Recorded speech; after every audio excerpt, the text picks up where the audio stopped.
বন্ধুরা, আপনারা কি জানেন ভারতের রাজস্থানে এমন একটি মন্দির আছে যেখানে সূর্য ডোবার পর পা রাখা মানে চিরতরে পাথর হয়ে যাওয়া।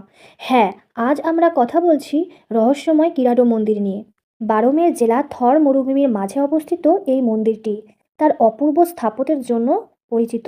কিন্তু এই সৌন্দর্যের আড়ালে লুকিয়ে আছে এক হাড় হিম করা অভিশাপ। স্থানীয়দের বিশ্বাস, আজও এই মন্দিরে কেউ রাত কাটালে সে আর মানুষ থাকে না, পাথরের মূর্তিতে পরিণত হয়। গল্পটি শুরু হয় দ্বাদশ শতাব্দীতে। লোককথা অনুযায়ী এক মহান ঋষি তার শিষ্যদের নিয়ে এখানে এসেছিলেন। একদিন তিনি শিষ্যদের সেখানে রেখে ভ্রমণে যান, কিন্তু হঠাৎ শিষ্যরা অসুস্থ হয়ে পড়লে গ্রামের কেউ তাদের সাহায্য করেনি। কেবল এক কুমোর বউ তাদের সেবা করেন। ঋষি ফিরে এসে সব জানতে পেরে প্রচণ্ড রেগে যান। তিনি অভিশাপ দেন, যেখানে মানুষের মনে দয়া নেই সে স্থান মানুষের থাকার যোগ্য হতে পারে না। তিনি পুরো গ্রামকে পাথর হয়ে যাওয়ার অভিশাপ দেন।